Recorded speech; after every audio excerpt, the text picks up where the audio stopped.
જય સદગુરુદેવ. માનવ મહિમા ભાગ 297. હે માનવ, પરમાત્માના જ્ઞાનીઓ કહે છે કે ભક્તિ બીજ પલટે નહીં. આખી સંતનો સંત. ઘણી વખત એવું બનતું હોય છે કે પરમાત્માના જ્ઞાન થયા પહેલા ઘણા એવા કર્મ થઈ ગયા હોય છે કે તે જીવ મુક્તિ પામી જ ન શકે. પણ પરમાત્માનું જ્ઞાન થયા પછી તેના માથાના વાળ જેટલા કર્મ કર્યા હોય તો પણ તે કર્મને બ્રહ્માગ્નિમાં બાળી અને આખરે પરમાત્માનો પૂર્ણ જ્ઞાની બની જાય છે. જો કે આ વાત પૂર્વેના કર્મની વાત હોય છે, જે સત્ય જ્ઞાન થયા પછી જ પાછા કરેલા કર્મ બ્રહ્માગ્નિમાં ભજન કરીને નષ્ટ થઈ જાય છે. એટલે પછી તેને ભોગવવા પડતા નથી. એટલે જ્યારે અભ્યાસ કરતા જ્ઞાની સાથે કોઈ જીવ અજ્ઞાનમાં કર્મ બાંધે છે, એટલે પરમાત્માના જ્ઞાનીઓ કહે છે, હે માનવ, તું ભલે ગમે તે કર પણ ન કરવા સદગુરુના કર્મ. એટલે પરમાત્માના જ્ઞાની સાથે કર્મ બાંધતો નહીં.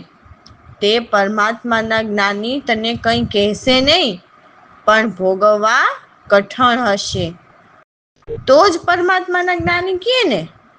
કારણ કે પરમાત્માના જ્ઞાની તો જીવને આ દેવોના બંધનમાંથી મુક્ત કરવા આવે છે અને સત્ય પરમાત્માનું જ્ઞાન આપી સત્ય પરમાત્માને નેણે નિરખાવી અને પિંડ પરખવા માટેની રીત શીખવે છે અને જીવને 84 લાખ યોનિમાંથી છોડાવી જીવનું જન્મ મરણ બંધ થાય છે અને વળી પાછા અમુક ટાઈમે પાછા મૃત્યુલોકમાં આવે છે અવતારી દેહધારીના બંધનમાંથી જીવને છોડાવવા માટે અને પાછા તેની ભક્તિ આગળની જ્યાં સુધી પહોંચ હોય ત્યાં સુધીથી આગળ અભ્યાસ કરે છે. જો કે ટૂંકસાર ઈશ્વરે લખાવેલ છે. ઠીક છે. એટલે હે માનવ, મનુષ્ય દેહ મળ્યો છે તો હે માનવ, તું તારું નિજનું કલ્યાણ કરી લે તો આ 84 લાખ યોનિમાંથી છુટકારો થાય. બાકી આ સિવાયનું જે કરે તે કર્મ બની જશે. બાકી માન કે મોટાઈ મેળવવા મનુષ્ય દેહ નથી મળ્યો. ગમે તેટલું ધન ભેગું કરીશ તો પણ ફૂટી કોડી પણ સાથે આવવાની નથી. અને કદાચ જો કે પુણ્યના પણ ભેદ છે.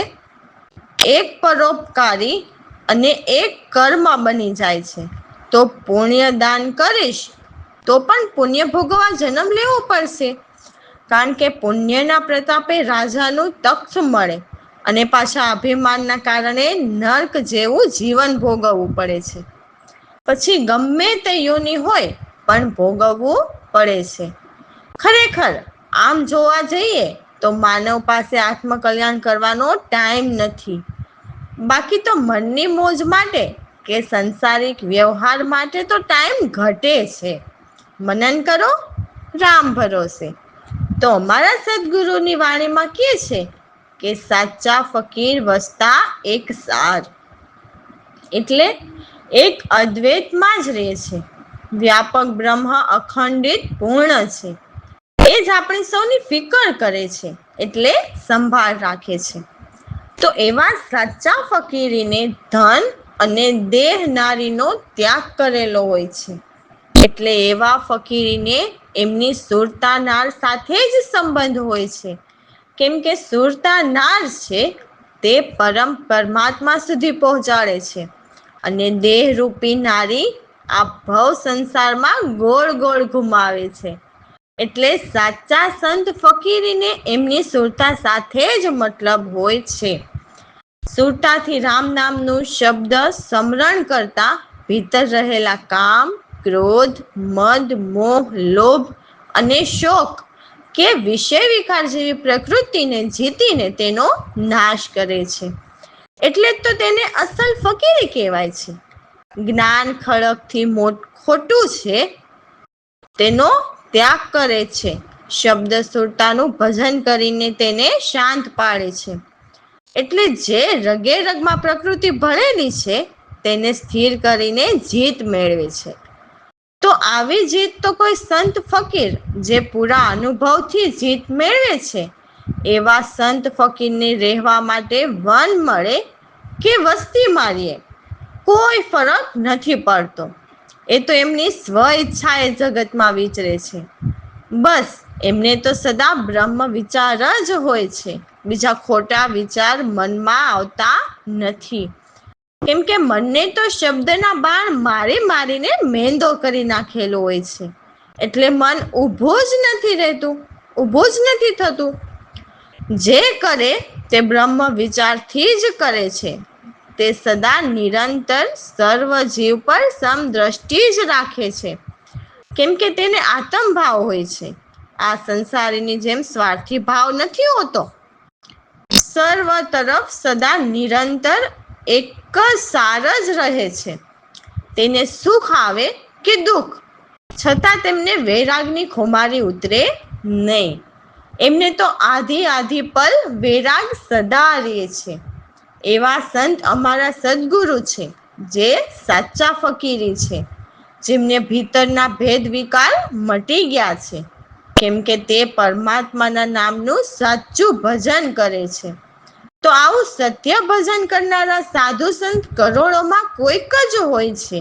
બાકી હાલ બની બેઠેલા સાધુ સંત કે સદગુરુઓને કોઈ સત્ય ભજનની ખબર જ નથી હોતી. તો એવી જ રીતે આવા અમારા સદગુરુ જેવા સત્ય જ્ઞાની સદગુરુના શરણે રહેતા એમના દાસ પણ પ્રભુ ભજન કરીને સર્વ ઇન્દ્રિયોને જીતીને સ્થિર કરે છે. તો અમારા સદગુરુ સૌ જીવોના સાચા બોધરૂપ છે, જે નિરાધાર છે.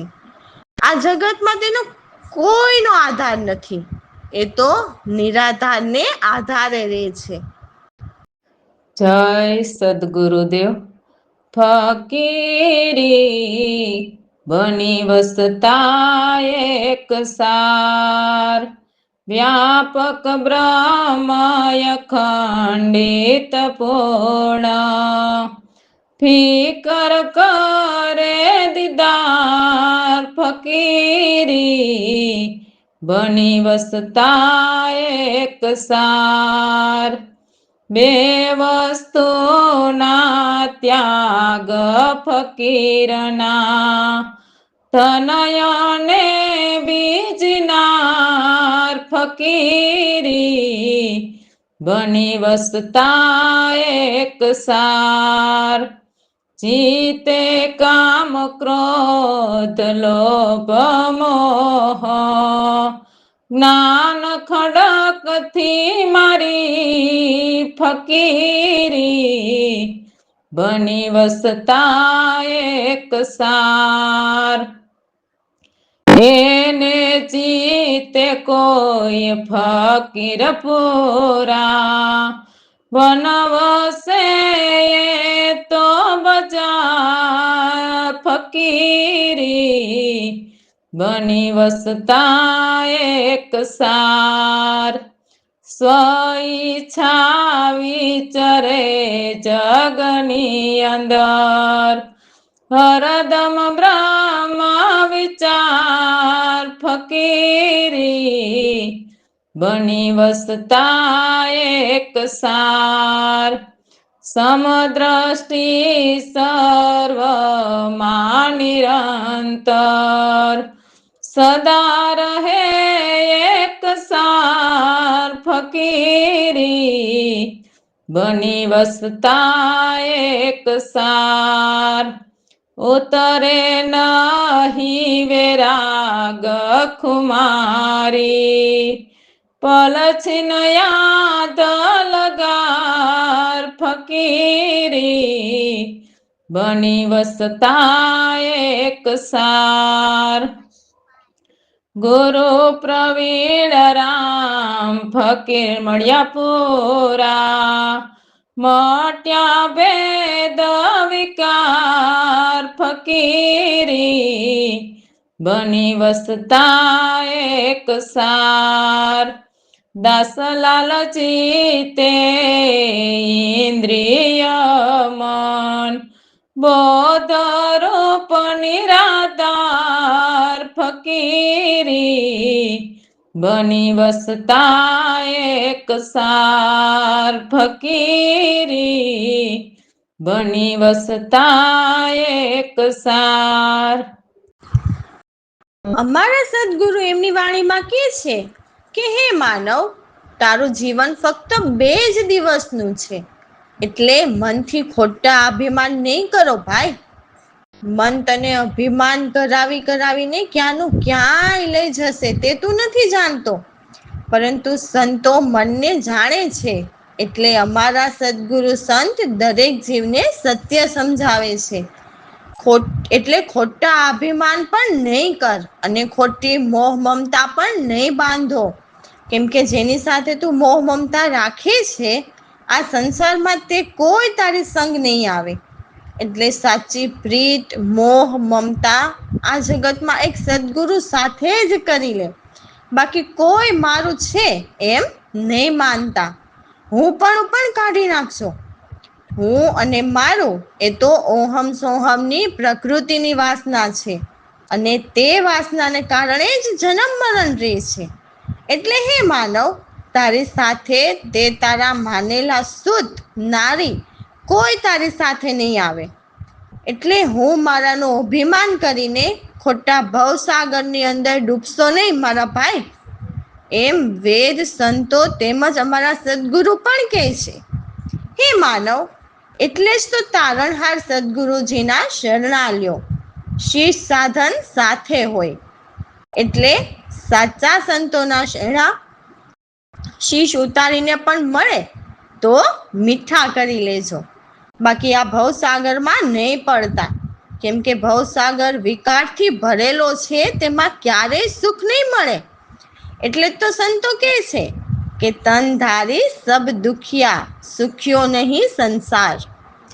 એટલે અમારા સદગુરુ કહે છે કે હે માનવ, પહેલા જ્ઞાન વિચાર લખો, પછી ચેતન. એટલે સૌથી પહેલા જ્ઞાન વિચાર, એટલે પરમાત્માને જાણો.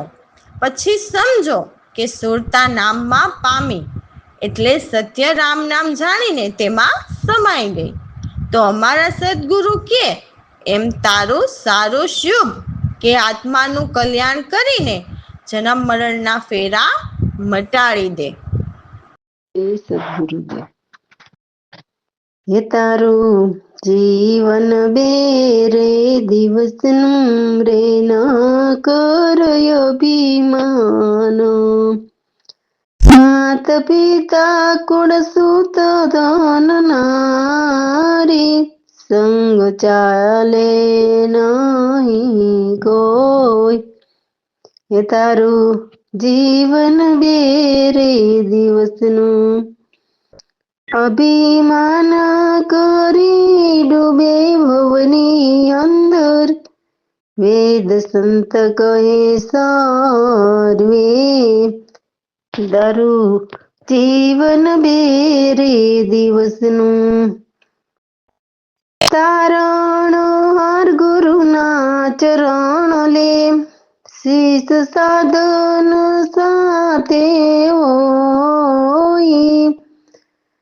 જ્ઞાન વિચાર લખો પછી ચેતન, સુરત નામ પામી રે. હે તારું જીવન બેરે દિવસનું ન કરય અભિમાન. પ્રવીણ રામ કહે સારું કર પ્રાણી, જન્મ મરણ દે દોયું. તારું જીવન બેરે દિવસનું. રામ ભરોસે. તો અમારા સદગુરુની કૃપાથી અમે અમરવર પામ્યા. અમને અમારા સદગુરુએ નિજ નામ બતાવ્યા અને તેની સાથે કેવી રીતે પ્રેમ કરવો તે સારી વિગત અમને સમજાવી. તો અમને અમારા સદગુરુએ જે રીતે શબ્દ સુરતાનું ભજન કરીને નામ સાથે પ્રેમ કરવાની રીત શીખવી, તે રીત પ્રમાણે પ્રભુના નામ સાથે નેહ કર્યો, જેથી સુહાગ સવાયો. એટલે મારા પ્રીતમ સાથેનો પ્રેમ સવાયો બન્યો. સ્થિર મન કરી જે હુંપણાની ગમની ગાંઠ નીકળી ગઈ. એટલે ગુરુગમ કરીને ચિત્ત વૃત્તિ એક પ્રભુમાં જ સ્થિર કરી. તો આતમ પિયુને પાયા અને પ્રીતમ સાથે અતિ પ્રીત વધારી. મેં તો એવી લગનની સુંદર લાય લગાવીને કે જાણે રેખાની પવિત્રતા લગાવી. એટલે સીધી જ સુરતા પરમાત્માના પવિત્ર પ્રેમમાં પડી અને પિયુ પ્રીતમના નામની જ ચુંદડી અંગ પર ઓઢીને બહુ જ આનંદ આવ્યો. ચિત્તથી ચૂપ થઈને ગુરુગમ ચતુરાઈથી અમરવરનો ચૂડલો પહેર્યો અને જ્ઞાનનો ગજરો ગુથાયો અને રામ નામની મહેંદી હાથમાં રંગી અને આ હાથેથી પ્રિય પ્રીતમને તિલક કરાવ્યા, જેથી આ દેહ હવે બીજે ક્યાંય જાય નહીં. મારી સુરતા બ્રહ્મધામમાં સહજ વસી, જેથી બીજા અનેક ભ્રમ દૂર ભગાવ્યા. આ સુરત પિયુ પ્રીતમની સુહાગણ બની ગઈ. હવે આ સુરતા સુહાગણનું પ્રીતમ પ્રભુ સિવાય બીજા કોઈ નહીં થાય. તો હું તો મારા સદગુરુ કૃપાથી એમના શબ્દથી જાગી. બાકી તો હું બ્રહ્મ નિદ્રામાં સૂતી હતી, પરંતુ મને મારા સદગુરુ સત્ય જ્ઞાની મળતા જ એમના શબ્દ સાંભળતા જ જાગી અને મને રામધૂન લાગી.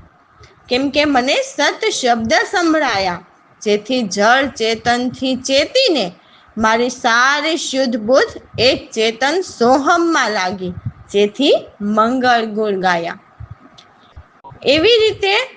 એવી મારી સદગુરુજીએ મારા પર કૃપા કરી, ત્યારે મને નિશ્ચય જ્ઞાન સમજમાં આવ્યા. તો આ દાસને જેવા જ્ઞાનના પ્રકાશ થયા તેવા જ અજ્ઞાન દૂર થયા. હે સદગુરુદેવ. હે સહેલી મેં તો અમર વોર પાયમાં ને કર્યો નિજ નામથી સુહાગ સુવાયા. સ્થિર મન કરી ભાવની સવારી ગમની ગાંઠ નીકળી. ચિત્તવૃત્તિ આતમ પીવો પામી પ્રીત વધારી રે. હે સાહેલી મેં તો અમર વોર પાયમાં લાયો રે લગાવી લગ્નની સુંદર રેખાની પવિત્રતા લગાવી. પ્રેમ ચુંદડી ઓઢી કરી અંગ પર બહુ જ આનંદ આવ્યા.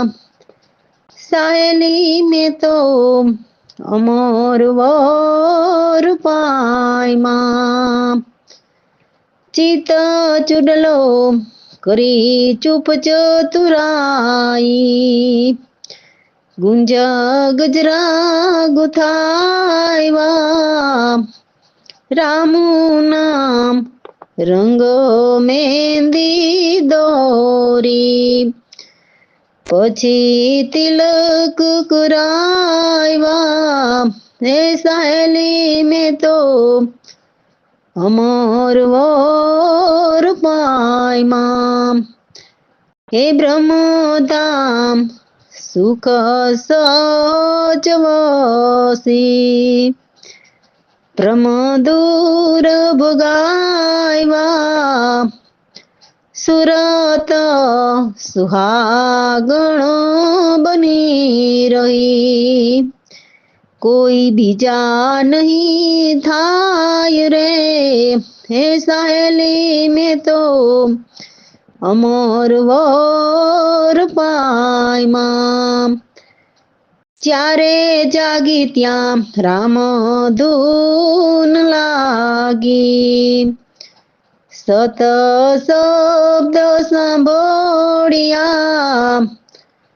શુદ્ધ બુદ્ધ સમજે છે સોમમાં મંગલ ગુણ ગાયા હે સહેલી મેં તો અમર વોર પાયમાં પ્રવીણ રામે કરી કૃપા જ્યારે નિશ્ચય ત્યારે આવ્યા દાસલાલને જ્ઞાન પ્રગટ્યા જ્યારે ત્યાં જ યજ્ઞાન અટ્યા હે સહેલી મેં તો અમર વોર પાયમાં રામ ભરોસે.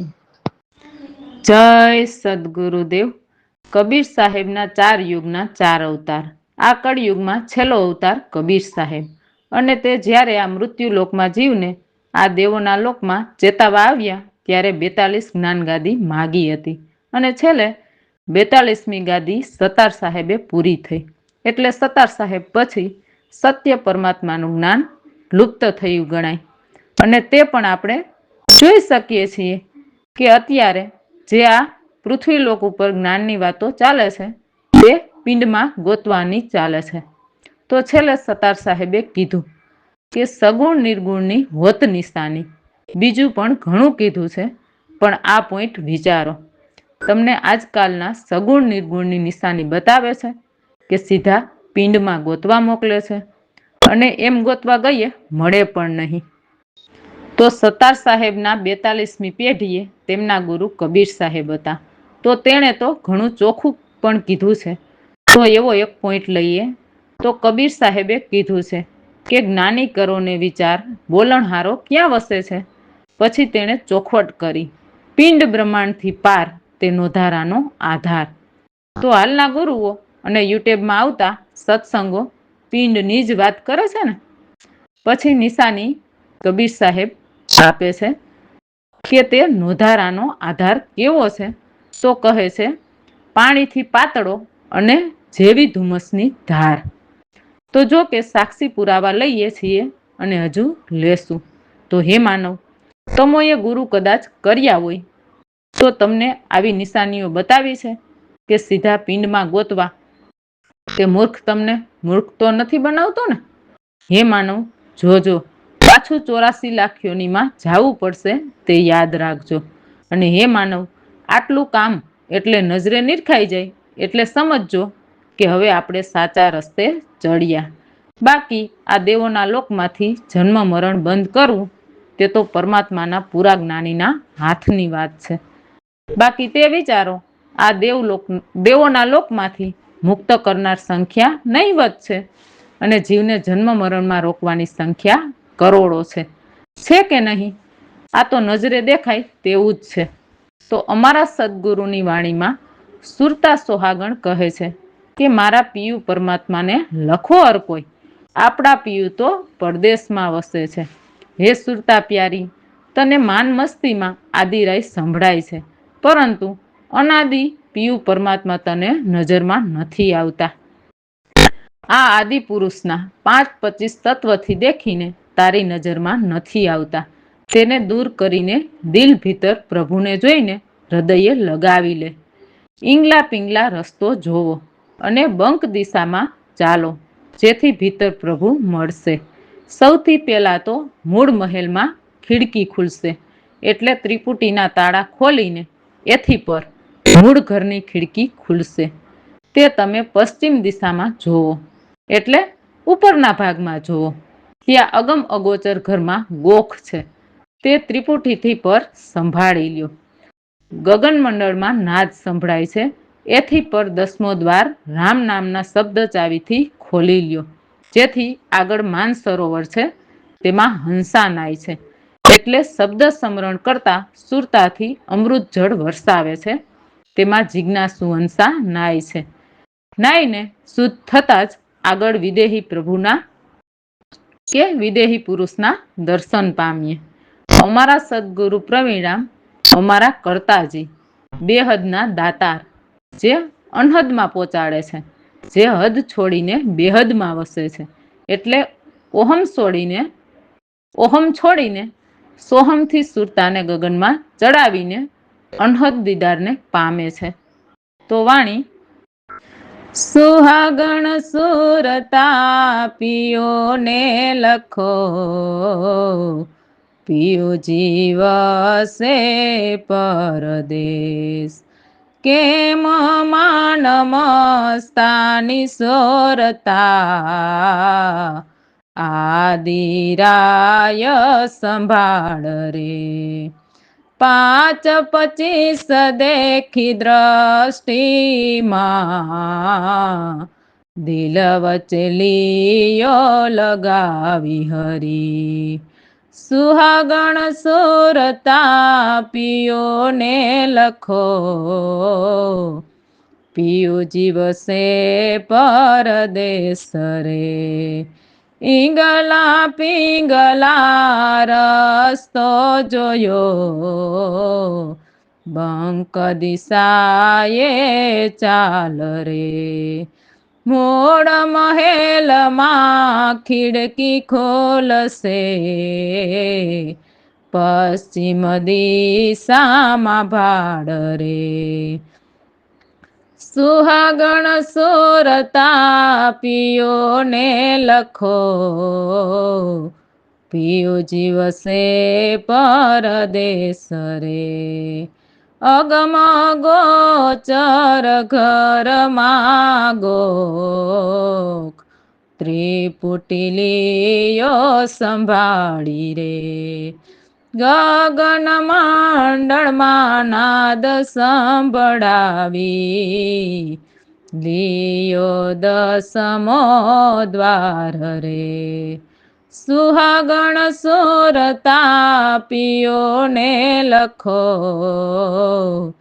પિયો જીવસે પરદેશ રે. એની આગળ માન સરોવર, જ્યાં ત્યાં હંસાનાય રે. તેની આગળ પુરુષ વિદેહી, જેના દર્શન પામીએ. સુહાગણ સુરતા પિયોને લખો, પિયો જીવસે પરદેશ રે.